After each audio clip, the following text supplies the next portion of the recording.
भोपाल में भी एक अच्छी तस्वीर सामने आई है।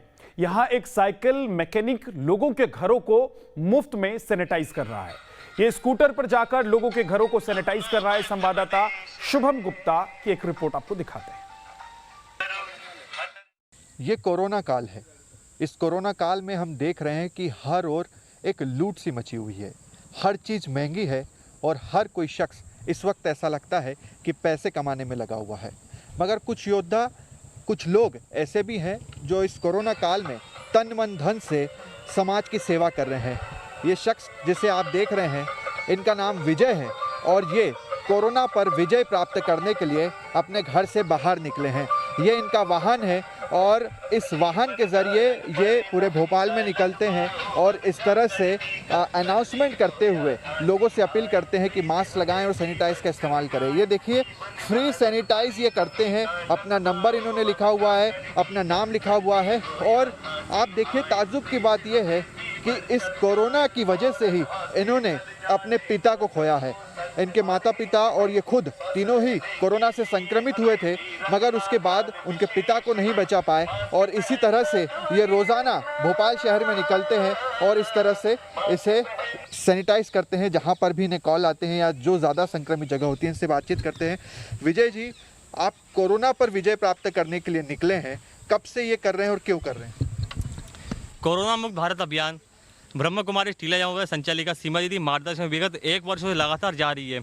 इन 1 वर्षों में हमने पूरा भोपाल को निःशुल्क सैनिटाइज किया है तथा जिस प्रकार से कोरोना की दूसरी लहर आई तो हमें पता पड़ा कहीं ना कहीं जागरूकता का अभाव है। उसके लिए हमने इस वाहन में जागरूकता रथ तैयार किया है। इसमें पहले आपके दृश्य में आप देख सकते हैं कि कोरोना से बचाव का तरीका, दूसरे में कोरोना होने के बाद किस तरीके से आप उसको न्यूट्रलाइज बचाव कर सकते हो और तीसरे दृश्य में कोरोना टीकाकरण के बारे में जागरूकता अभियान के लिए बारे में बताया गया है तथा चौथे दृश्य में उसमें बताया गया है कि आपको सैनिटाइजर निःशुल्क करवाना हो तो हमसे संपर्क करें। आपके माता पिता, आप खुद संक्रमित हुए थे? मेरे माता पिता भी संक्रमित हो गए थे अगस्त में तथा मैं स्वयं संक्रमित हुआ था। मैंने संक्रमण के दौरान चिरायु हॉस्पिटल में भर्ती रहा तथा लोगों में फिजिकल क्वारंटाइन के साथ साथ मानसिक क्वारंटाइन के बारे में बताया गया, क्योंकि लोगों को बहुत ज़्यादा है कोरोना से, तो इसलिए डरने की आवश्यकता नहीं है।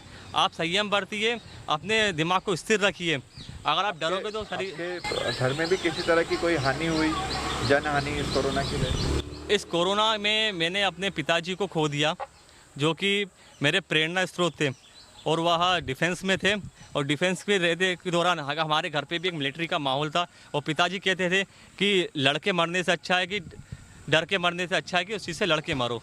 आप पेशे से क्या करते हैं? मैं पेशे से साइकिल मैकेनिक हूँ, मैं वाहन मैकेनिक हूँ और इसी से मैं अपना जीवन यापन चलाता हूँ तथा जो मेरी सेविंग होती है तो सेविंग भी मैं इस अभियान में मैं अपना खर्च कर रहा हूँ। विजय जी, कितना खर्चा आता है इस सैनिटाइजर के खर्चे पर और दूसरा जो पेट्रोल का भी खर्चा है? रोजाना इसमें 1000 रुपये का खर्चा होता है। तो आप अपने पास से खर्च करते हैं, कोई मदद आपको इधर उधर से नहीं मिलती? इधर उधर से मदद मिलती है। मेरा एक भाई है, वो मदद कर देते हैं। कुछ परिचित लोग हैं, एक भाई साहब है, उन्होंने अपना वाहन दिया हमें, उनका बहुत बहुत धन्यवाद। रोज़ाना कितने घरों को सैनिटाइज कर देते हैं या कितनी जगह पर? रोज़ाना 70 से 80 कॉल्स आते हैं, उसमें कुछ कोविड कॉल्स भी रहते हैं, तो उस दौरान हम क्या जाके कोविड एरियाओं में जाके कोविड संक्रमित करते हैं तथा जिनको कोविड है उनको काउंसलिंग भी करवाते हैं तथा इस दौरान मैंने ऑनलाइन वेबिनार क्लास भी चालू किया है कि मेडिटेशन के माध्यम से कोरोना पे कैसे विजय प्राप्त की जाए। आगे भी आप ये करते रहेंगे? आगे भी जनसेवा का मुझे मौका मिलता रहेगा, मैं इस प्रकार से जनसेवा करता रहूँगा क्योंकि मेरा जीवन इस चीज़ के लिए समर्पित है तथा मैं ब्रह्म कुमारी ईश्वरीय विश्वविद्यालय पूर्ण रूप से समर्पित हूँ। तो देखिए, इस तरह के भी लोग हैं, इस तरह के भी फरिश्ते हैं जो इस कोरोना काल में, इस आपदा में लगातार लोगों की सेवा कर रहे हैं। न सिर्फ सेवा कर रहे हैं बल्कि घर जाकर मुफ्त सेवाएं दे रहे हैं। वीडियो जर्नलिस्ट हिमांशु के साथ शुभम गुप्ता, न्यूज़ नेशन, भोपाल।